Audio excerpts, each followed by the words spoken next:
ত্রয়োদশ জাতীয় সংসদ নির্বাচনকে সামনে রেখে জমকালো আয়োজনের মধ্য দিয়ে প্রকাশিত হলো বিএনপির নির্বাচনী ইশতেহার। ৫টি অধ্যায় নিয়ে তৈরি করা ইশতেহার ঘোষণা করেন দলটির চেয়ারম্যান তারেক রহমান, যেখানে প্রাধান্য পেয়েছে সবার আগে বাংলাদেশ। রাষ্ট্র সংস্কারের ইশতেহারে গুরুত্বের সঙ্গে ধারণ করা হয়েছে ১৯৭১ সালের মুক্তিযুদ্ধ এবং জুলাই গণঅভ্যুত্থান। আরও জানাচ্ছেন শরীফুল ইসলাম, ক্যামেরায় ছিলেন মোশাররফ তালুকদার।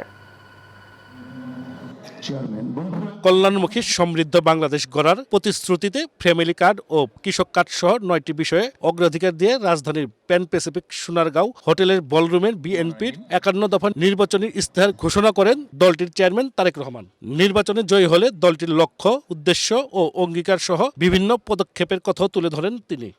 ১২ তারিখের নির্বাচনে বাংলাদেশের জনগণের সমর্থনে বিএনপি সরকার গঠনে সক্ষম হলে আমরা সংবিধানে সর্বশক্তিমান আল্লাহর প্রতি পূর্ণ আস্থা ও বিশ্বাস এই রাষ্ট্র পরিচালনার মূলনীতি হিসাবে আমরা সংবিধানে এটিকে পুনঃস্থাপন করতে চাই। বিএনপির দেওয়া এবারের নির্বাচনী ইশতেহারে মোট ৫টি অধ্যায়ে ৫১ দফার ঘোষণার মধ্যে প্রথম অধ্যায়ে রয়েছে রাষ্ট্র ব্যবস্থা সংস্কার। এর মধ্যে গণতন্ত্র, মুক্তিযুদ্ধ ও জুলাই গণ অভ্যুত্থান, সাংবিধানিক সংস্কার, জাতি গঠন, সুশাসন, স্থানীয় সরকারকে গুরুত্ব দেওয়া হয়েছে। যে ৩১ দফা এবং জুলাই সনদের যেটি আছে সেটিকে অবশ্যই আমরা বাস্তবায়ন করব। জনগণের যদি আসলে আমরা ভাগ্যের পরিবর্তন করতে চাই, তবে একটি বিষয় আমাদেরকে নিশ্চিত করতে হবে, সেটা হচ্ছে জবাবদিহিতা বা অ্যাকাউন্টেবিলিটি। আমাদের সমাজের প্রত্যেকটি স্তরে, রাষ্ট্র পরিচালনার প্রত্যেকটি স্তরে, সরকার পরিচালনার প্রত্যেকটি স্তরে ধীরে ধীরে আমাদেরকে অ্যাকাউন্টেবিলিটি বা জবাবদিহিতা আমাদেরকে প্রতিষ্ঠিত করতে হবে। দ্বিতীয় অধ্যায়ে বৈষম্যহীন আর্থসামাজিক উন্নয়ন ও টেকসই রাষ্ট্রীয় সম্পদ অর্জন নিয়ে প্রতিশ্রুতি দিয়েছে বিএনপি। এর মধ্যে রয়েছে দারিদ্র্য নিরসন ও সামাজিক সুরক্ষা, নারীর ক্ষমতায়ন, কৃষক ও কৃষি উন্নয়ন সহ খাদ্য নিরাপত্তা। এছাড়া দেশব্যাপী কর্মসংস্থান, যুব উন্নয়ন, শিক্ষা ও মানব সম্পদ উন্নয়ন, স্বাস্থ্যসেবা, শ্রম ও শ্রমিক কল্যাণ, বৈদেশিক কর্মসংস্থান ও প্রবাসী কল্যাণ, বিশেষ চাহিদা সম্পূর্ণ জনগোষ্ঠী, সামাজিক ব্যাধির সমস্যা, পরিবেশ সংরক্ষণ ও টেকসই উন্নয়ন, বজ্র ব্যবস্থাপনা ও দূষণ নিয়ন্ত্রণ, প্রাকৃতিক সম্পদ সংরক্ষণ, পানি সম্পদ পরিকল্পনা ও দুর্যোগ ব্যবস্থাপনা, প্রতিরক্ষা ব্যবস্থা, পররাষ্ট্রনীতির মতো বিষয়গুলো গুরুত্ব পেয়েছে। আমরা কেয়ারটেকার সরকার আবার দেশে পুনঃপ্রতিষ্ঠিত করতে চাই। তৃতীয় অধ্যায়ে ভঙ্গুর অর্থনীতি পুনর্গঠন ও পুনরুদ্ধার করার প্রত্যয় ব্যক্ত করা হয়েছে, যেখানে রয়েছে অর্থনীতির গণতন্ত্রায়ন, $1 ট্রিলিয়ন অর্থনীতি, বিনিয়োগ ও বৈদেশিক প্রত্যক্ষ বিনিয়োগ, বেসরকারি খাত উন্নয়ন, ব্যাংক ও আর্থিক প্রতিষ্ঠান খাত সংস্কার, পুঁজিবাজার সংস্কার ও উন্নয়ন, বাণিজ্য সহজীকরণ ও আন্তর্জাতিক বাজার সম্প্রসারণ, শিল্প খাত, কারু ও হস্তশিল্প এবং গ্রামীণ অর্থনীতির উন্নয়ন, সেবা খাত, বিদ্যুৎ ও জ্বালানি খাত উন্নয়ন, তথ্য ও যোগাযোগ প্রযুক্তি, যোগাযোগ ও পরিবহন খাত, সুনীল অর্থনীতি, সৃজনশীল অর্থনীতির উন্নয়ন, রাজস্ব আয় ও ব্যয় ব্যবস্থাপনা।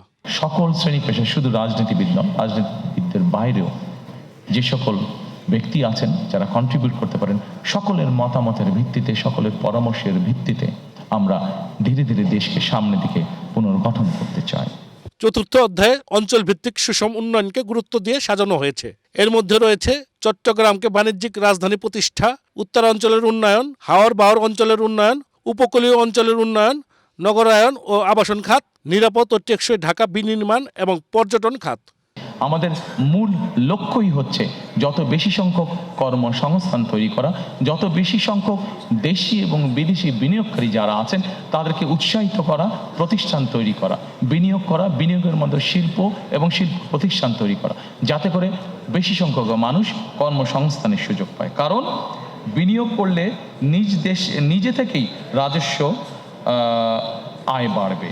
নাগরিকের আয় বাড়লে আমরা বিশ্বাস করি প্রত্যেকটি নাগরিকের আয় যত বাড়বে রাষ্ট্রের আয়ও তত বাড়বে। সেই জন্য আমরা ওইভাবে ট্যাক্স ইম্পোজ না করে আমরা চাই নাগরিকের আয় বাড়ুক।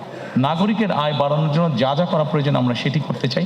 নাগরিকের আয় বাড়া মানেই সরকারের বা রাষ্ট্রের আয় বাড়া। পঞ্চম অধ্যায়ে ধর্ম, সমাজ, ক্রিয়া, সংস্কৃতি ও সংহতিকে গুরুত্ব দিয়ে তুলে আনা হয়েছে। ধর্মীয় সম্প্রীতি, পাহাড় ও সমতলের নৃগোষ্ঠী, ক্রিয়া, গণমাধ্যম, শিল্প ও সংস্কৃতি, নৈতিকতার শক্তি পুনরুদ্ধারে বিএনপির পরিকল্পনা। গণমাধ্যমের স্বাধীনতা যদি না থাকে, মত প্রকাশের স্বাধীনতা যদি না থাকে, তাহলে অবশ্যই জবাবদিহিতাকে আমরা ধরে রাখতে পারবো না। অনুষ্ঠানে বিভিন্ন গণমাধ্যম ও মিডিয়ার সম্পাদক, সিনিয়র সাংবাদিক, বিভিন্ন শ্রেণী পেশার নাগরিক এবং বিভিন্ন দেশের কূটনীতিকরা উপস্থিত ছিলেন। অবশ্যই সুশাসন বলতে যা বোঝায় বা রুল অফ ল বলতে যা বোঝায় সেটি আমাদেরকে যে কোনো মূল্যে বাস্তবায়ন করতে হবে। Shariful Islam, Asian television, Dhaka.